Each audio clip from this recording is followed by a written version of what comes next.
I'm going to start, frankly, off message. And I don't know if you know this, but at the University of Maryland, we do not use voice recognition technology. No?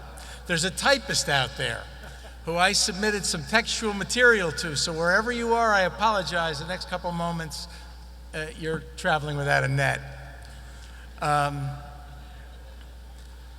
I can't help but recognize that the most recent speakers from this particular podium have been in order: His Holiness, the Dalai Lama, First Lady, Michelle Obama, the legendary baseball player and Iron Man, Cal Ripken, and now me.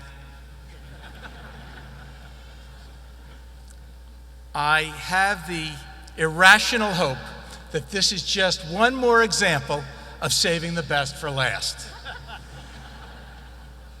But just remember, of all those names I mentioned, I'm the only fellow alum you got here, so work with me.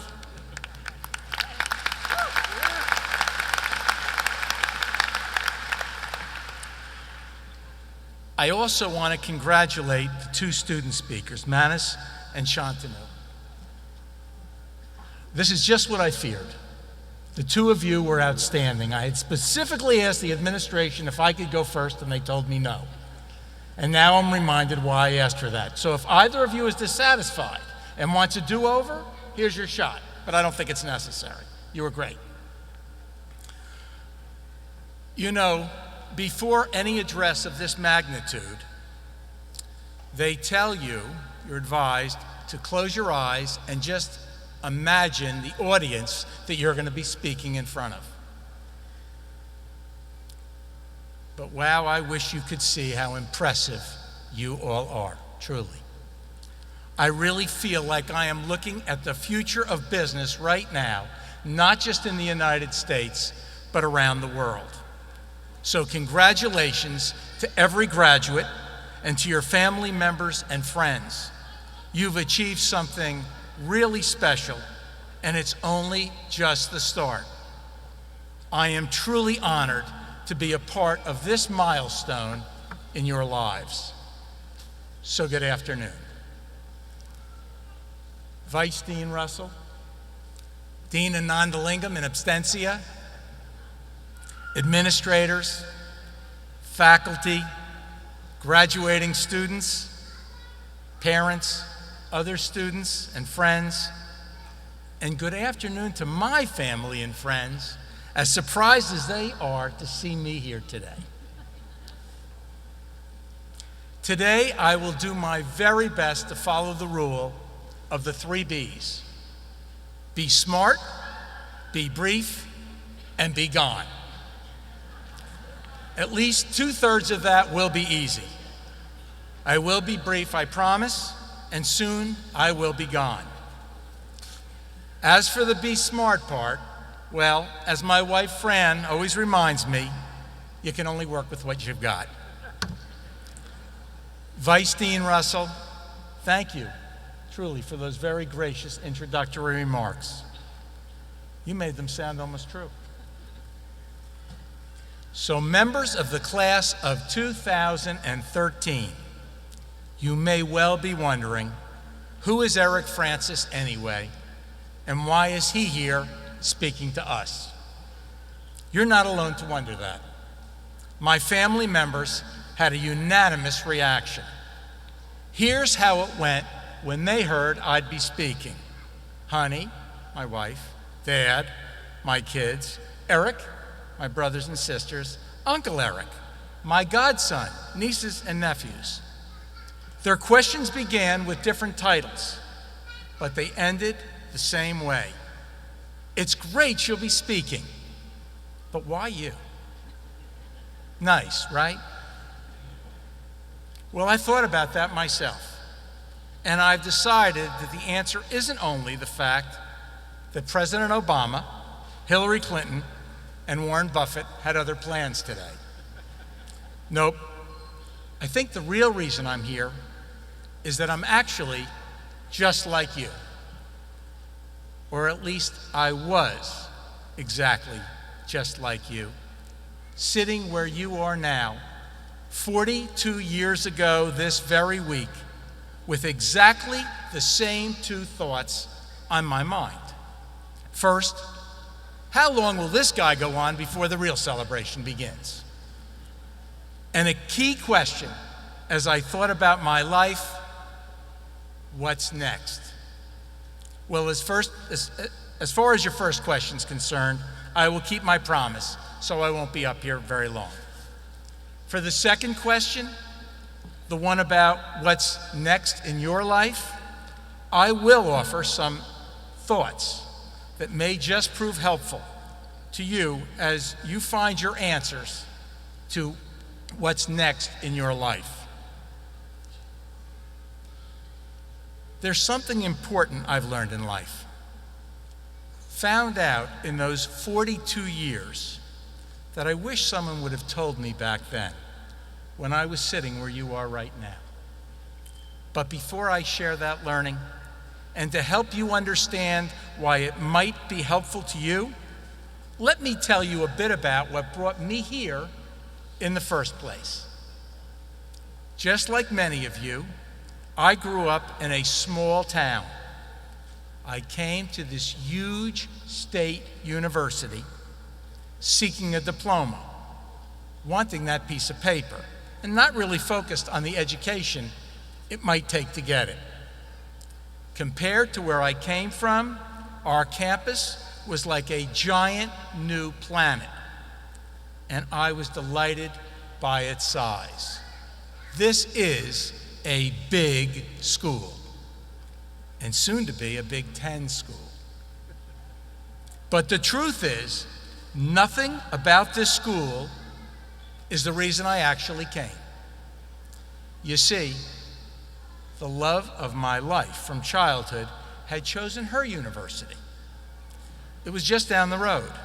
I knew exactly how far away my sweetheart would be, 9.88 miles. But I was a small town boy, forbidden by both sets of our parents to attend the same school where she was at. So this was about as close as I could get. That was my shrewd analysis of where to go to college. I can remember very clearly my first footsteps onto this campus, August 1968. Simply put, I was scared to death. The population of the University of Maryland here in College Park was 3 to 4 times larger than my entire hometown. But I met some very, very helpful people here. And soon, to my surprise, I wanted more than just that piece of paper. I wanted more friends. I wanted people to share the experience with of being at this amazing school. I wanted to feel more confidence in myself.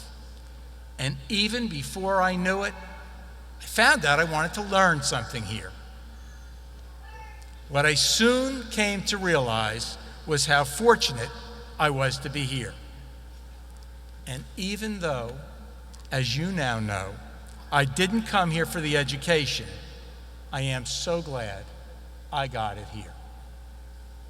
The size of our school and the resources that size makes possible is an asset in and of itself.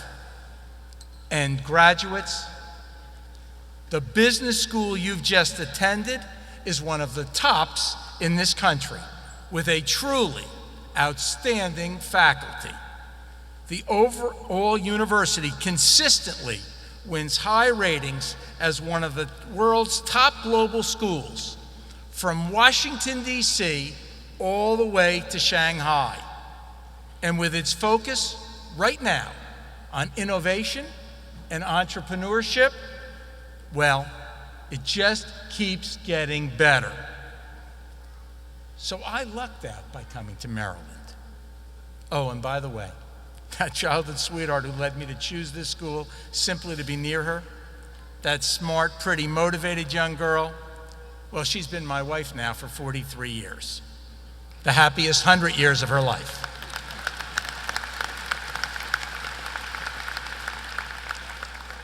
So you may have come to Maryland for smarter reasons than I did, but we both share the good fortune of acquiring a world-class education right here. And now, I'd like to offer that advice. The advice I promised to share, the secret I learned in life, fueled by the power of the outstanding education that I, and now we, have received by being here. It's the way to answer the question I mentioned just moments ago. What's next? That question has got to be on your minds as you each ponder your own future. Now, I can't tell you, of course, what lies ahead for you, neither personally nor professionally, but I can tell you this. When you ask yourself what's next, the first answer I suggest you hear should be to this question. What would you like to be next? Actually, that's wrong. What would you love to be next? And I'm here to advise you, dare yourself to find the truest answer to that question in the deepest part of your heart. Because the crucial lesson I've learned is if you don't think big, if you don't dream big, then you will sadly never know how great your future can be. Life's taught me this. If you don't allow yourself to dream of great, exciting, and wonderful goals, they are really not very likely to happen for you. So at every turn you take, at each opportunity that scratches at your door, yet alone knocks, I encourage you to take meaningful, prudent risks. Believe it or not, as Manus indicated, it is often really better to make a wrong decision, one you can learn from and move on, instead of making no decision at all. Honestly, I've done that all my life. I've got lots of bad decisions I can point to. They've become my teachers. My business skills, my parenting skills, any skill I have in dealing with other people, whatever they happen to be, I know they are better than they ever would have been if I'd simply played it safe. My grandfather, and the founder of my company, born in Europe. My dad, born in the United States. Both used to tell me this: if you don't make a decision on anything important, if you avoid taking risks and having the chance to learn, then what you're making is a mistake. Listen, I'm not really suggesting that you go run out and be reckless. But somewhere in between Nike's Just Do It and your mom's telling you when you were a little kid to stay put, that's where I think you want to be as you decide what's next. So class of 2013, what's next for you? Well, immediately, hopefully a great dinner followed by some sort of a party later tonight. But then what's really next? More formal education, a great new job, a great new career, a wonderful relationship that will see you through the rest of your life. You will create soon enough your answer to those questions. And I certainly wish for each of you the fulfillment of your dreams, your wishes, and your desires. But I urge you to keep in mind now the lesson it took me a number of years to learn, that only by reaching for the stars can you ever hope to touch them. I know that sounds trite, but I promise you it is absolutely true. So when you ask yourself what's next, challenge yourself to discover what you want to be next. Let me tell you about some research. This is absolutely real. The The finding I'm about to share with you has been proven true for decades in repeated surveys of people in answers to questions at the end of their lives. One of the most recent examples comes from an Australian nurse who spent 2 years caring for patients in the last 12 weeks of their lives. She asked every patient she cared for to name their top 5 regrets. And the number one answer, just as was the case a half a century ago, was this biggest single regret. I wish I'd had the courage to live a life true to myself, not the life that others expected of me. I want to repeat that. I wish I'd had the courage to live a life true to myself, not the life that others expected of me.